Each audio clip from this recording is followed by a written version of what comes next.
There's a diet that seems to be changing people's lives for the better. I've lost all this weight and I feel better and my heart feels better and my blood sugar's normal. If you followed this diet, we could reverse obesity and type 2 diabetes. Even elite athletes are rethinking the way they eat. How now it's just so much easier to control my weight. LeBron James and Carmelo Anthony and Kobe Bryant, three of the biggest stars in American basketball, are now on low-carb eating. But is this just another fad? What sells books is a new solution to our weight loss problems, and carbohydrates are the perennial villain in this case. And a lot of these low carbohydrate diets that people are following are fad diets and people aren't meeting all of their nutrition requirements. So that can actually be quite dangerous. In this special edition of Catalyst, I investigate the science behind the low-carb diet. Should everyone be on it? And what are the risks?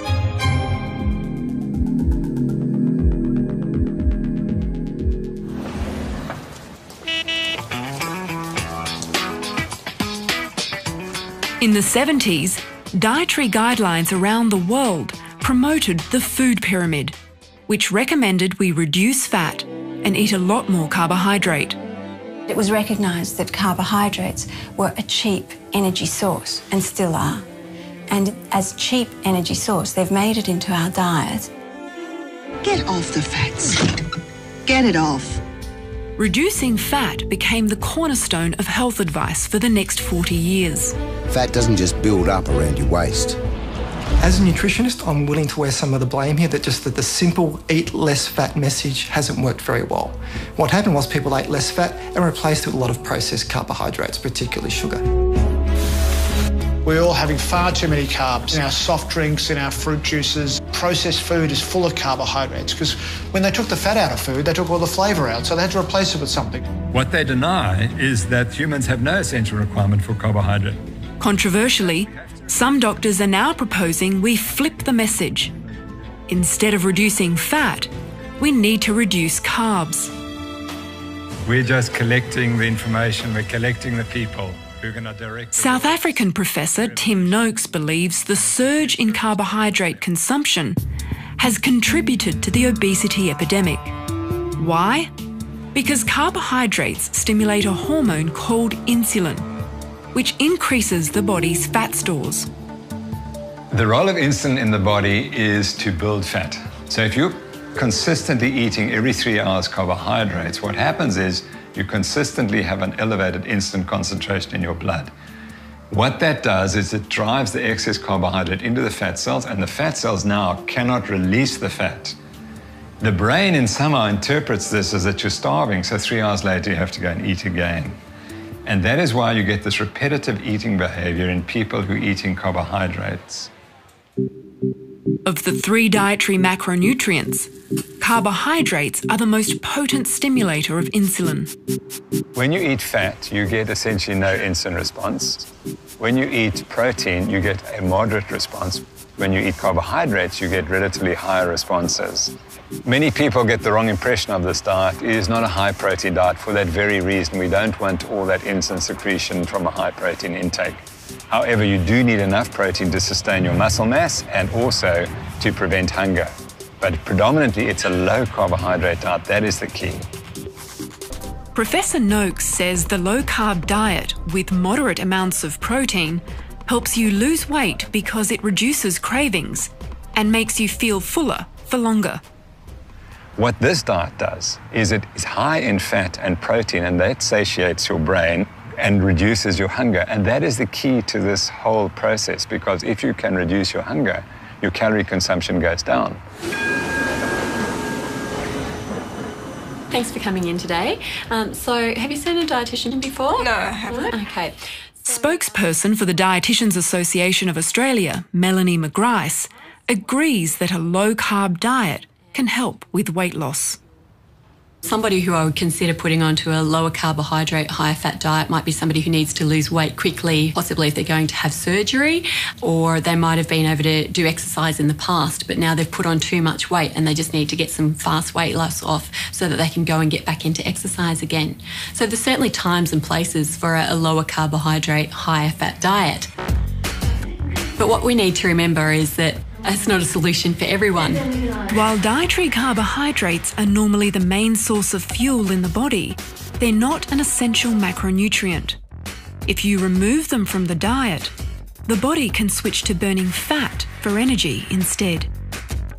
Humans have absolutely no requirement for carbohydrate. Not 1 gram do we require. Whereas there are essential fats and essential proteins which we cannot generate in our body. We have this fabulous liver that produces as much glucose as you require. The optimal level of dietary carbohydrates will depend on how well your body processes them. Some people metabolize them better than others. Low-carb advocate Dr. Steve Phinney says many people are actually unaware that they're carbohydrate intolerant. Carbohydrate intolerance is associated with some physical findings, such as fat carried around the middle. It's associated in people generally if they have a strong family history of type 2 diabetes. You have what we call pre-diabetes or metabolic syndrome. We have people generally who are severely overweight. And then there are some other conditions such as polycystic ovary syndrome in women that is, they may not be overweight, they may not have diabetes, but is very responsive to carbohydrate restriction. Professor Tim Crow, a nutritionist from Deakin University, is concerned that this diet will eliminate healthy food groups. A very extreme low-carb diet can be quite restrictive, so it cuts out a lot of foods, particularly a lot of whole grain foods, and even fruit that has to be cut out as well. These are really good healthy foods that we know reduce the long-term risk of chronic disease. For many people, whole grains are an excellent source of energy and a healthful food. But when people become more insulin resistant, they have a difficult time disposing of those carbohydrates. We're not saying get rid of whole grains in the diet. We're just saying reducing them in the most vulnerable fraction of the population that can't tolerate them. But what about athletes? It's always been assumed that carbs are an essential fuel source for exercise. Professor Noakes has spent years as an exercise and sports scientist, preaching the benefits of carb loading before a big race, and even published it in a widely popular book called The Law of Running. I spent 33 years of my life telling athletes that they must carbohydrate load, which meant that for the last 3 days before a marathon, you should eat 700 or 800 grams of carbohydrate. And I was the first in the world to produce these goos that people live their races on. So if you go to the Ironman, you'll see people taking goos every half hour or so. So myself and Bruce Fordyce, who's the great South African ultramarathon runner, developed that product. And I apologize because that was completely wrong. He says in explosive events, when you need a fast fuel source, then carbs will help. But for endurance athletes, you can last just as long by burning fat for fuel. Once the event lasts 2 or 3 hours, I don't see any advantage to carbohydrates. And then increasingly you burn fat. And the more fat you eat in your diet, the more adapted you are. You can burn an enormous amount of fat if you're an elite athlete and easily cover really good performance running very fast. But you have to become fat adapted. A pioneering study on the performance of cyclists who were fat adapted was done by Dr. Phinney. My initial study on athletes done 30 years ago involved 5 bike racers who we controlled in a metabolic ward, fed them their usual diet for a week, and tested their peak aerobic capacity and their endurance time to exhaustion. The cyclists were then fed a very low-carb, high-fat diet for 4 weeks, and their performance was retested. What that study demonstrated was if you give people at least 4 weeks to adapt, they come all the way back to their previous levels of performance and are able to do that in the absence of carbohydrates. And the reason they can do that appears to be because ketones replace much of the body's requirement for glucose. Ketones become the alternative fuel source. They're produced when fat is being burnt for energy and can be measured in the blood or urine. In this state, the person is said to be in ketosis. But are there risks? Ketosis, we know that people that follow these diets are short-term experiencing fatigue, lethargy, constipation. But ketosis, long-term, we don't know if it causes any serious problems, such as renal problems and so on. So at the moment, it seems to be fairly safe. Dr. Finney has no doubt that burning fat for energy instead of carbs gives endurance athletes the winning edge. For athletes attempting to do prolonged endurance performance, if their body can be trained to use that fat as their predominant fuel, that fuel tank is more than 10 times as big as the carbohydrate tank.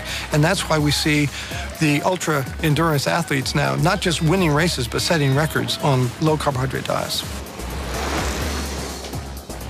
Endurance-wise, it actually makes sense to be using fat as for your fuel tank, which is good for many hours, but when you need that high power output to sprint to the finish line or to ride up the hill, as an athlete you actually fall behind because that's when your body needs carbohydrates for maximum energy output and you don't get that.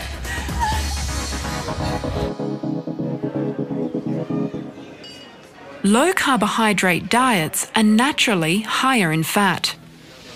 We've been so conditioned to fear fat that making it a large component of your diet is hard to wrap your head around. It certainly was for Australian cricketer Shane Watson.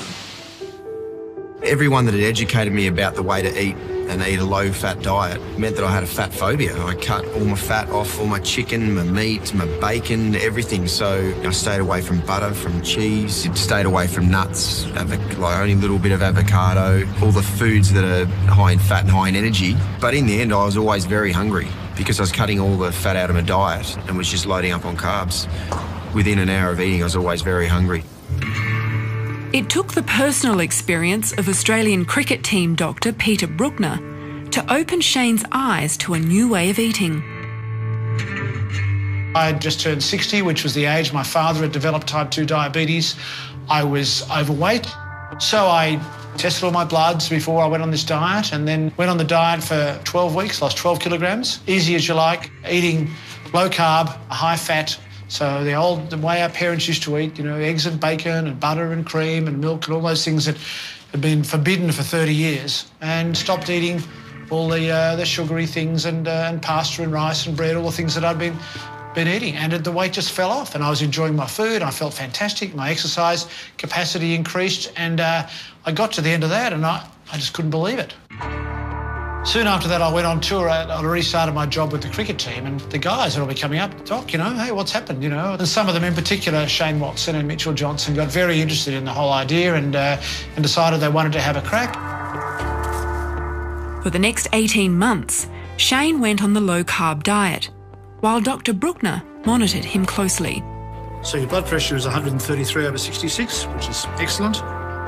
Peter, how has Shane's medical records changed since being on the diet?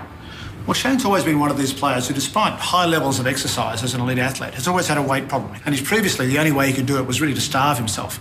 But since he's gone onto this diet, he's able to eat well, eat a large amount of saturated fat. His weight has been good. His skin folds, which is the way we measure the body fat, we measure that regularly in all the players. His skin folds have come down, so his body fat has come down, yet he's maintained his muscle mass. So he's also enjoying his food a lot more. He's much less grumpy than he used to be when he was dieting. And generally, I think it's been a really positive thing as far as his well-being goes. My energy levels throughout the day have certainly improved. There's no doubt leading into a break like lunch or tea, I'm certainly not as hungry as what I was, so energy's spread out really nicely throughout the whole day. When I first heard about restricting carbohydrates, Atkins' diet came to mind.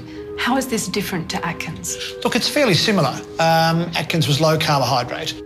Atkins probably didn't emphasise the fat as much. So they probably had a higher protein and not as much fat. And I think the fat is really important. It's sort of hard to get your head around the fact that, you know, the more fat you eat, the more fat you lose. You know, that's a very difficult paradigm. So there are a lot of people out there who struggle with that. The only way in which this is slightly different from Atkins is we promote vegetables. Atkins wasn't really keen on vegetables, but his principles were the same. It was to cut carbohydrates.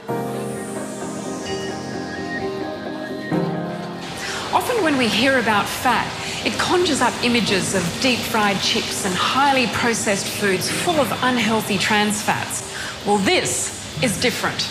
It's real food full of natural fats like coconut, cheese, eggs and fatty meats, even good old-fashioned butter. The best thing about this way of life is you don't have to calorie count.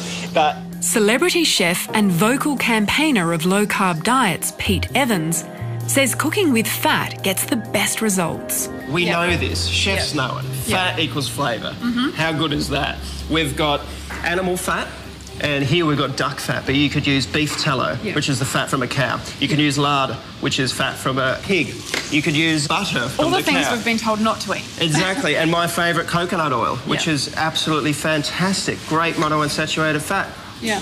And you can eat it by the spoonful. I see like bone marrow and liver. These are rather old-fashioned cuts of meat. We tend to go for the lean steaks nowadays. Yeah, exactly. And what's interesting is our great-grandparents, they would have been eating marrow, heart, liver, brains, all of that, because nothing ever used to go to waste. Because, number one, it's cheap. Yeah. Number two, it's absolutely delicious. And number three, it's the most nutritious part of the animal that we can work with.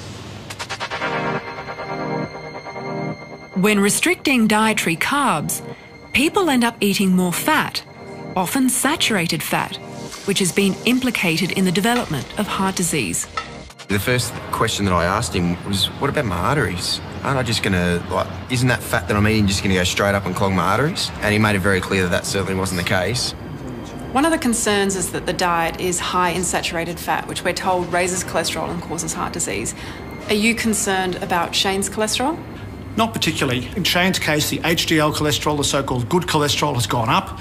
The triglycerides, which I think are probably the most important component, they're carbohydrate-driven, and they have not surprisingly gone down significantly. So I think he's in a much better situation now than he was prior to this diet. One of the great myths of the heart disease theory is that you eat saturated fat and it somehow miraculously goes from your gut and plugs your coronary arteries. Saturated fat is not bad for you. We know that now. There is ample evidence that saturated fat is not the bogey it used to be. It's a great source of energy. In the last decade, the medical literature has cast doubt over the link between saturated fat and heart disease. Recently, this widely circulated article in Time magazine questioned the controversial science of saturated fat and those organisations that say it's unhealthy. We approached the National Heart Foundation for an interview, but they declined to comment on camera. Instead, they issued a statement saying that they still recommend we reduce our saturated fat intake and replace it with unsaturated fats found in foods like nuts, oily fish and vegetable oils. The Heart Foundation's TIC program recently came under fire for endorsing foods that are low in saturated fat but high in sugar, like honey Cheerios. Now, 25 years on, the foundation recently announced they're reviewing their TIC program. This comes shortly after the Canadian Heart and Stroke Foundation said they were scrapping their TIC program, their CEO admitting that public criticism played a role.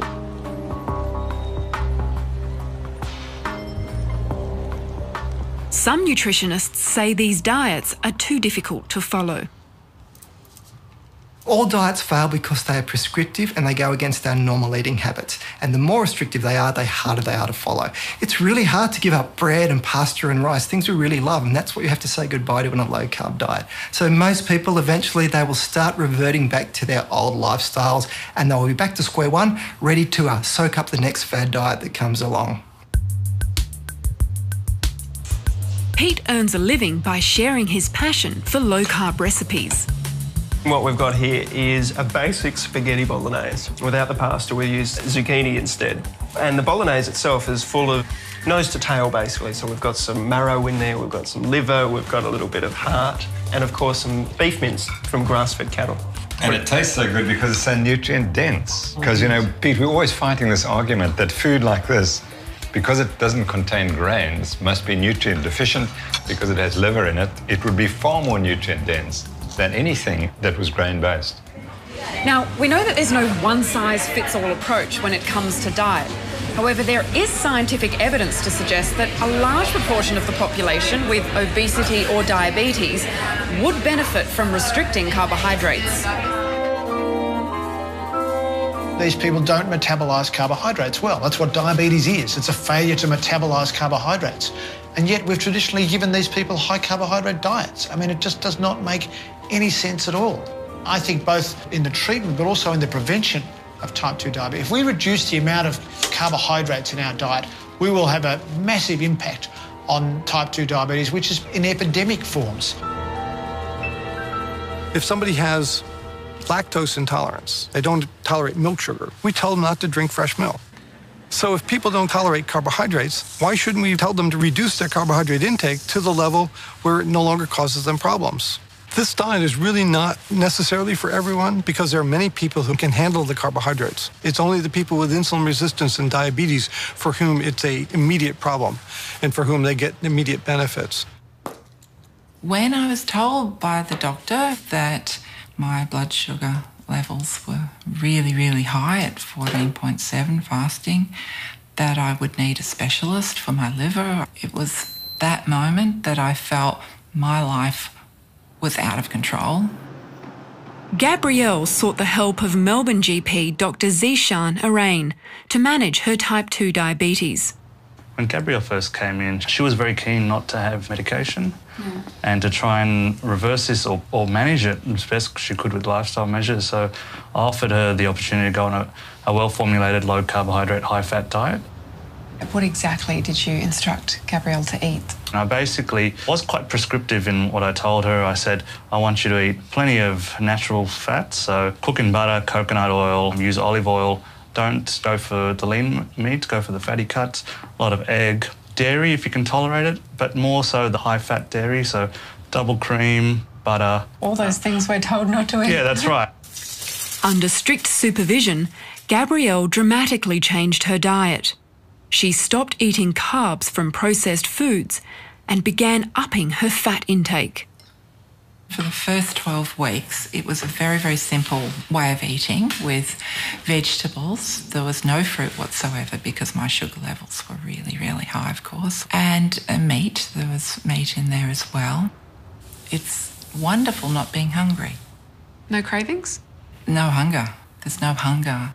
Over the last 4 or 5 months, when we retested her results, we found her to have not only a 10-kilogram weight loss, but the most impressive indicator to me was her HbA1c, which is that long-term measurement, had gone down to 5.4, which is what the normal population would have that's not diabetic. Her size of her liver, which was enlarged, 23 centimetres, has gone down to 15, which is normal. My goodness, you must have been pleased with those results. Yeah. Oh, fantastic. I don't believe that everybody with diabetes should automatically be going on to a low-carbohydrate diet.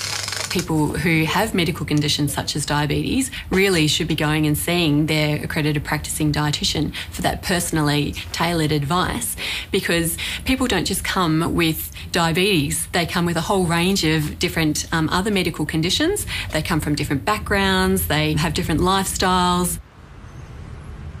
Although treatment for diabetes should be tailored for the individual, endocrinologist Professor Catherine Samaras believes restricting carbohydrates and lowering calories is key for diabetics.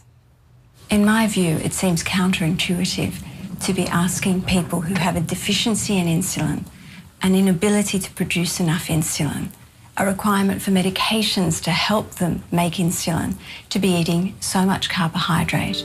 A meal that's relatively high in carbohydrate can often produce very high glucose levels, and this is a problem. Professor Samaras has been working with the federal government to lower the carbohydrate level of hospital food. So this is what the average patient with diabetes in hospital today would have had for breakfast. Cereal, 1 slice of bread, with a little bit of jam for that, some fruit and a little bit of milk to put on their cereal. But what that amounts to when you actually calculate out the carbohydrate content is equivalent to 14 teaspoons of sugar. So what changes do you want to see implemented in this kind of diet? An alternative is to give people 2 slices of bread and an egg, and it only has half the amount of total carbohydrates, so 7 teaspoon equivalents of carbohydrate versus 14.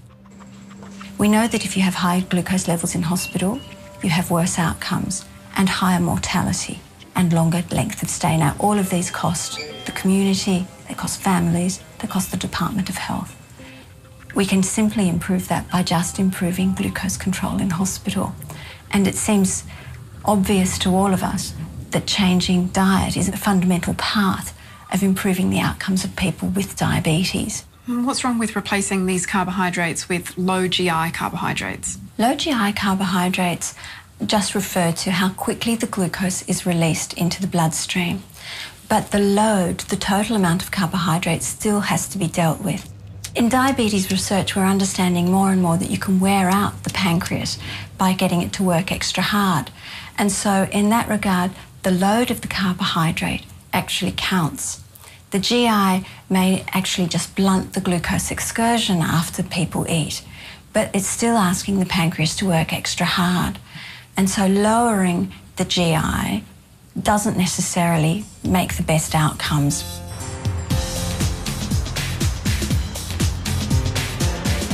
At this conference in Melbourne, health professionals gather to discuss the science behind a low-carb diet. There are around about 27, 28 randomised controlled trials, and the low-carb, high-fat outperforms the low-fat way of eating. We know that we're not doing very well with our current dietary recommendations for diabetes. If you wanted to design a regime, a diet, that produced the worst outcomes in type 1 diabetes, you'd have the current recommendations. There's new paradigms around. You find that there's resistance, there's head in the sand. I mean, after all, people like me were telling them that what they'd been preaching for 30, 40 years was wrong. A critical review of the literature suggested that low-carb diets should be the first treatment option in diabetes because of the consistently good control of blood glucose and the reduction or elimination of diabetes medication. Diabetes Australia is an organisation that supports people with diabetes, but some question their dietary advice to patients. They recommend low-fat meals based on high-fibre carbohydrate foods like breads and cereals, the very foods that raise blood sugar levels. Diabetes Australia declined to comment on camera, but issued a statement saying the public discussion about diabetes should not be about diets. There is no general diet, and that we should aim to have individualised, tailored advice for people with diabetes. The diet recommendations for people with diabetes are really quite old hat, and they haven't been revised or thought through well enough, given that we also have an epidemic of obesity that we're having to deal with. In the United States, the recent recommendations for people with diabetes actually promote a lower carbohydrate intake, and I think we should be looking at that and adopting some of those philosophies and asking our patients to restrict their carbohydrate.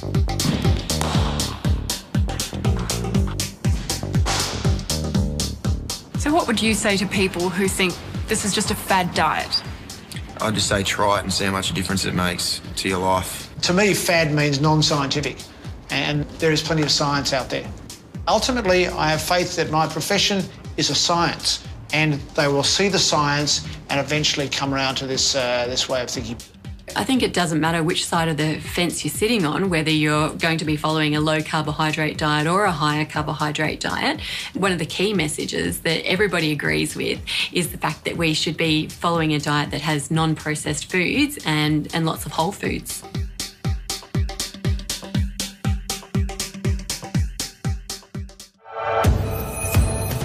Next time on Catalyst, why do some people respond to exercise better than others?